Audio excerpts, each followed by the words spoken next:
Okay, we've got a fire and two carbon monoxide detectors. We're going to put them both inside this box and wait for the fire to go out and for the carbon monoxide to mix around, and we're going to see which of these two units detects carbon monoxide first.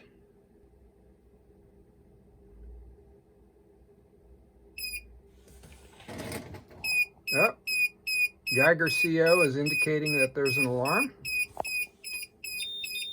And a few seconds later, the other unit begins to indicate that there's a problem. So now we know that we've got carbon monoxide in the chamber. Let's remove the chamber. And Geiger immediately stops as the carbon monoxide dissipates, whereas the other units takes a lot longer for it to get back to having an accurate result.